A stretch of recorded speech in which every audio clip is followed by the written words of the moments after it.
Good morning friends. কালকে রাত্রিবেলা দেখো এই যে এটার মধ্যে সব ভিজিয়ে রেখেছি। খেজুর রয়েছে, ফিগ রয়েছে। তো দাঁড়াও এটা একবার খুলি। এই দেখো কিশমিশ রয়েছে, খেজুর রয়েছে, ফিগ রয়েছে, সমস্ত কিছু কালকে ভিজিয়েছি। এটা হচ্ছে অ্যাপ্রিকট। আর এলাচ দিয়েছি, দারচিনি দিয়েছি। দারচিনির জল খাওয়া কিন্তু ভীষণ ভালো, সুগার রুগী, হার্টের রুগী তাদের জন্য খুব ভালো। তো দেখো এর মধ্যে এত কিছু ভিজিয়েছি কিন্তু বাদাম কিন্তু ভেজাইনি। তো বাদামের জল খাওয়া কিন্তু একদম ভালো না। তো এটা হচ্ছে আজকে সকালের আমাদের ফার্স্ট, মানে কি বলবো, ফার্স্ট ব্রেকফাস্ট। এই দেখো লবঙ্গ দিয়েছি, এই দেখো, এই দেখো লবঙ্গ। তো সব কিছু এটার মধ্যে অ্যাড করেছি। জলটাও খাবো। দাঁড়াও এটা এবারে ঢেকে দিই। তো চলো আজকের দিনটা শুরু তো করলাম, এরপর টেবিলে এসে বসে তোমাদের সাথে কথা বলবো। এই দেখো এই হচ্ছে আজকে আমাদের ব্রেকফাস্ট। এটা হচ্ছে লাচ্ছা পরোটা আর তার সাথে একটু তরকারি করে নিয়েছি। গুড মর্নিং ফ্রেন্ডস, আজ হচ্ছে সোমবার। তো সোমবার একটু তরকারি আর একটুখানি লাচ্ছা পরোটা করেছি। এই দেখো এগুলো না কেনা পরোটা, এগুলো আমি ঘরে বানাইনি। এই যে আমি এটা আটার পরোটা, আমি শুধু এটাকে একটুখানি ঘিতে ভেজে নিয়েছি কড়াইতে। ওইগুলো খাচ্ছ অয়ন তুমি? এই দুটোই খাচ্ছ? এই দুটো তো লাস্টে ভাজলাম। এই দুটো খেও না, এটা আগে খাও, তারপর ওখান থেকে খেও। তো ওটা ওটা এখান দিয়ে নিয়ে নিতে পারবে, অসুবিধা হবে না। ওই দুটো লাস্টে ভাজা। গরম ঠিক আছে, ওটা ভাজাটা ঠিক হয়েছে। গরম তো, খুব গরম ওটা। ঠিক আছে, এখান দিয়েও খেও। আজকে আর চা খেতে ইচ্ছে হলো না। আর আমার না মানে কোনো কিছু নেশা নেই যে আমাকে চা খেতেই হবে, এরম নেশা নেই। সকালবেলায় যে ইয়ে খেয়ে নিয়েছি তোমার, আজকে ফিগ ঠিক এগুলো ভিজিয়েছিলাম, খেয়ে নিয়েছি। এখন কটা বাজে জানো? এখন 11:15 বেজে গেছে। না আজকাল মুড়ি আর চা নয়, আজকে একটু কিছু তরকারি খাই।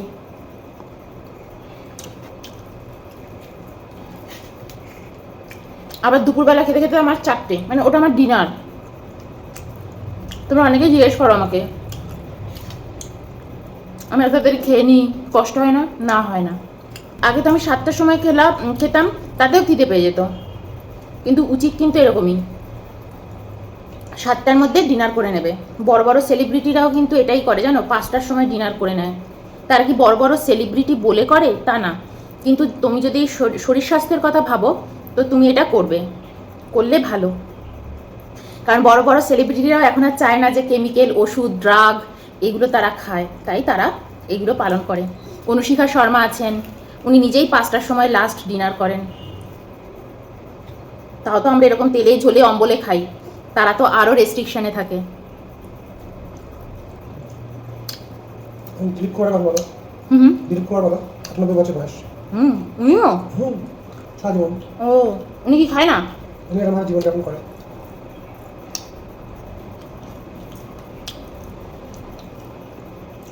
অনেক বলছে দিলীপ কুমারের কথা, ওনার অনেক বয়স হয়ে গেছে, 98 বছর বয়স।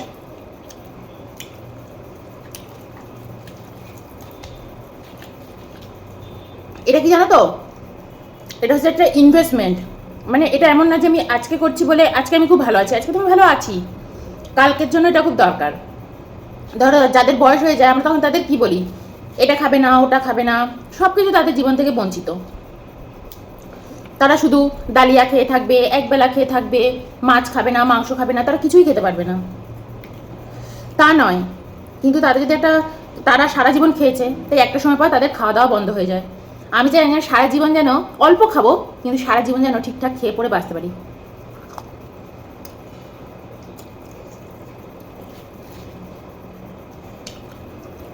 বুড়ো বয়সে যাতে আমাকে এই খেও না, ওই খেও না, কেউ না বলে।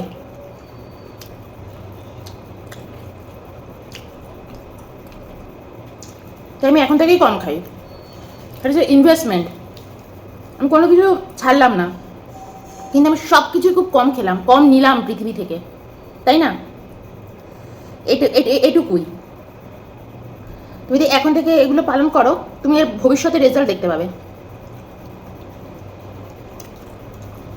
আজকে তো সোমবার, পেঁয়াজ আনিনি, পেঁয়াজটা খুব মিস করছি। ভালো খেতে বলো, পুরো আটার জানো, আটারই এটা, কিন্তু তাও এটা বাইরে থেকে কেনা, প্যাকেটের। আমি আর করিনি, আমার শরীরটা ভালো নেই তো, ভাল লাগছে না। শরীর যখন খারাপ থাকবে আর একার যখন সংসার হবে না, বুঝে শুনেই কাজ করতে হবে। তখন যদি আমি নিজে নিজে কাজ করি আর সারাক্ষণ রান্নাঘরে থাকি, হবে না। এটা কিন্তু একটা রান্না করার ব্যাপার না। অনেকে ভাববে তুমি তো রান্নাই করো একটা পদ, না, একটা পদ রান্না করতে গেলেও কিন্তু আমাকে পুরো রান্নাঘরটা পরিষ্কার করতে হয়। পুরো রান্নাঘর আমি নোংরা করে ছড়িয়ে ছিটিয়ে কাজ করতে পারি না। আবার একটা পদ রান্না করি, বাসন ধোয়া থাকে, বাসনগুলো পরিষ্কার করা থাকে, আবার টেবিলটা পরিষ্কার করা থাকে। আমি শুরু করার আগেও একবার কাজ করি, নিচগুলো ভালো করে মুছি। এটা কিন্তু এমন না যে ঘর মুছলাম হয়ে গেল। আমার যখন রান্নাঘরের কাজ শেষ হয়ে যায়, তো আমি তখন উপরের টেবিল যেমন মুছি, নিচটাও পুরো পরিষ্কার করে ভালো করে নিচটা কিন্তু রান্নাঘর কিন্তু আমি রোজ রেগুলার মুছি একদম। তো অনেক খাটনির কাজ থাকে। এমনি কোনো কিছু তুমি পরিষ্কার পরিচ্ছন্ন থাকতে পারবে না, প্রচুর খাটনি থাকে। তাও তো পরোটাটা ভেজেছি কড়াইতে, ওই দেখো গ্যাসের উপর কড়াইতে ভেজে নিয়েছি। ওই কড়াইতেই দুপুরে রান্নাটা করে নেব।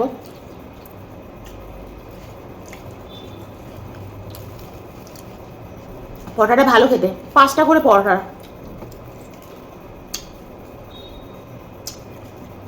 একটা প্যাকেটের মধ্যে 5টা করে পরোটা ছিল।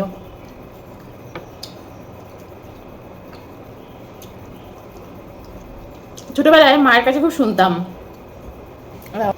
স্লাইডারটা খুলে দিলাম, এদিকে স্লাইডারটা খুলে দিলে না এত সুন্দর হাওয়া আসে। ছোটবেলায় মায়ের কাছে শুনতাম, একা কি যেন মাটা একটা ছন্দ করে বলতো, জানো তো? ছন্দটা আমার মনে পড়ছে না, কিন্তু মেন কথাটা হচ্ছে একা খেতে সুখ, একা থাকতে সুখ, কিন্তু যখন তুমি সমস্যায় পড়বে তখন তুমি বুঝতে পারবে একা থাকা কত বড় শাস্তি। ওটা মা ছন্দে বলতো। যারা একা একা থাকে, নিজেরা নিজেরা থাকে, কারুকে কোনো কদর করে না, কারোর সাথে মেশে না, আমার মতন। আমি মিশি না অনেক দুঃখে কষ্টে। আগে আমি খুব মিশতাম, খুব আনন্দ পেতাম।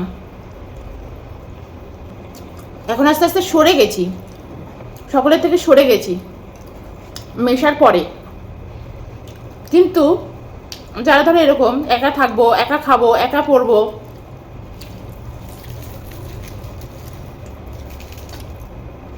তাদের যখন সমস্যা আসে না জীবনে, তখন কিন্তু খুব সমস্যা আসে। আমার ক্ষেত্রে কিন্তু বিষয়টা অন্যরকম। আমি সবার সাথে মিশে নিয়েছি, জানো তো, মিশে খুব কষ্ট পেয়েছি, কষ্ট পেয়ে সরে গেছি। আমি এখন সবসময় বলি আমাকে দেখে নেবে ঈশ্বর, তিনি আমাকে যেরকম রাখবেন থাকবো।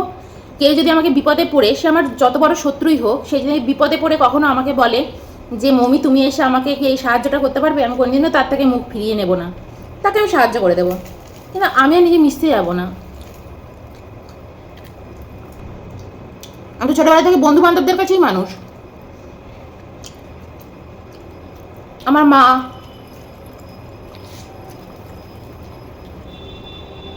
সারাদিন ধরে কি আমার টেক কেয়ার করার সময় পেতো না তো। আমি সারাক্ষণ বন্ধু বান্ধবদের সাথেই থাকতাম। আর আমাদের বাড়িতে যে মামি থাকতো বললাম, সেই মামি তো রান্না বান্না, ঘরের অন্যান্য কাজ, মামি তো ব্রাহ্মণ, রান্না বান্নার কাজগুলো মামি সারতো, পুজো আশ্রা মামি দিত, ঘরের জন্য ঘরের যে ঝাড়া মোছার জন্য অন্য লোক আছেন, ইলাদি ছিলেন। এখন আর ইলাদিও কাজ করে না, ইলাদিরও বয়স হয়ে গেছে। সবজি কাটাকুটো সব করে দেওয়ার জন্য মাকে, যে নিজে সবজি মাকে কোনোদিনও কাটতে হবে না, সবজি কাটাকুটোর জন্যও লোক ছিল। তারা মাসি আসতো, এখনও আসে, তার মাসি এখনও আসে, সবজি টবজি কেটে কুটে দিয়ে ঘরের সব কাজ গুছিয়ে দেওয়া।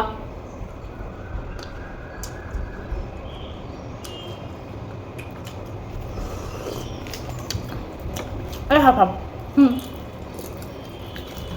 5খানা পরোটা থাকে, হাফ হাফ করে নি। ভালোই লাগলো বলো, হেভি খেলাম কিন্তু। তো বাড়িতে সবসময় দেখতাম মা কিন্তু লোকজনে ঘেরাই থাকতো সব সময়। আমি এখানে একা একা থাকি, নিজের মতন থাকি। কিন্তু ছোটবেলায় আমি তো একা একাই মানুষ হয়েছি আমার বন্ধু বান্ধবদের সাথে।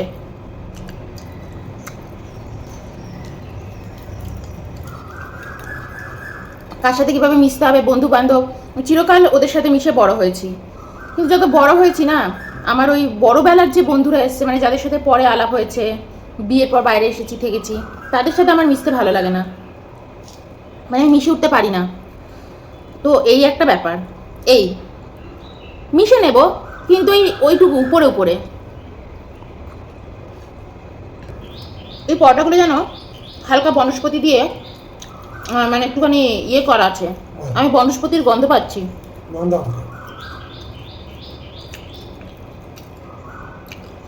ভেজেছি আমি ঘিতে, কিন্তু হালকা আমি বনস্পতির গন্ধ পাচ্ছি। বনস্পতি শরীরের জন্য একদম ভালো না, কিন্তু এক একদিন ঠিক আছে, কি করব। একই দিন খেতেই পারো, তুমি বাইরে থেকে খাবার এনে খাও না, কিন্তু রেগুলার তো কদাপি নয়। আমি তো এগুলো তাও কিনে এনেছি বাড়িতে ভাজবো বলে, তাতে আমি গন্ধ পাচ্ছি।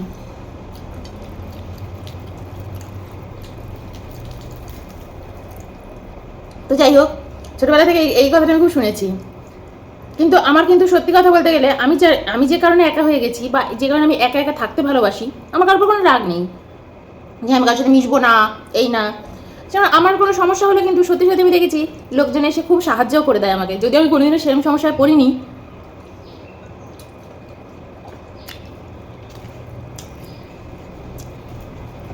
কিন্তু তবুও লোকজন এসে খুব সাহায্য করে দিয়ে যায়।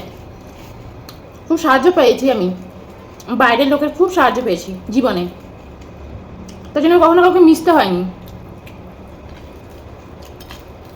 অনেকে বলে না, তুমি যদি না মেশো লোকের সাথে, বিপদে পড়লে তুমি একা হয়ে যাবে। আমার ক্ষেত্রে কখনো হয়নি। কেন জানো তো? ইন্টেনশনটা খুব ইম্পর্টেন্ট। তোমার ইন্টেনশনটা কি?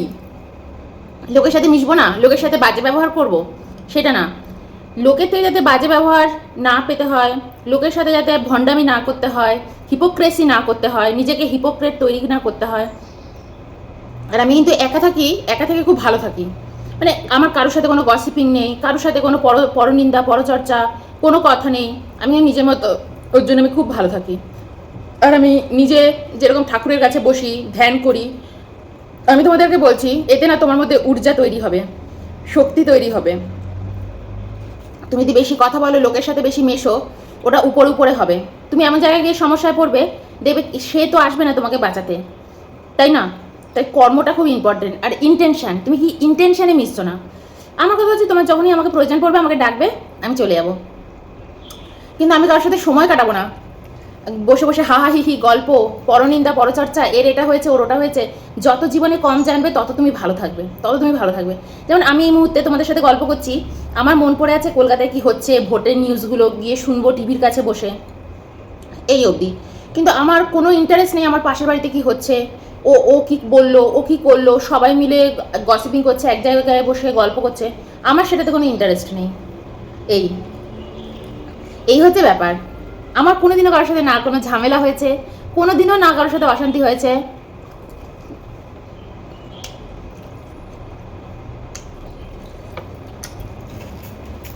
নিজের মতো থাকতে খুব ভালোবাসি।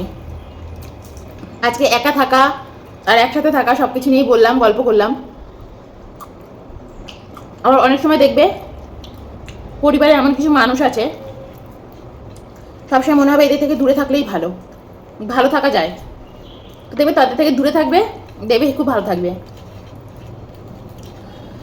এটা আমিও থাকি, বিশেষ করে নিজের লোকেদের থেকে দূরে থাকবে, দেখবে ভালো থাকবে। কিন্তু হ্যাঁ, তারা বিপদে পড়লে দূরে থাকবে না। যদি কখনো শুনেছো তারা বিপদে পড়েছে, তাদের তোমাকে খুব প্রয়োজন, তখন সমস্ত ইগো, সমস্ত রাগ ভুলে গিয়ে পাশে গিয়ে দাঁড়াও, যে আজ তার বিপদ। যখন বিপদ চলে যাবে তখন আবার চুপচাপ নিজের বাড়িতে ফিরে আসবো, তখন আর তুমি আমাকে পাবে না। এই হচ্ছে কথা আমার।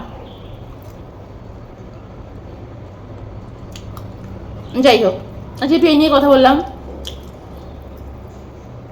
চলো খেয়ে নিই, তোমাদের গুড মর্নিংও জানিয়ে দিলাম। চলো বাই।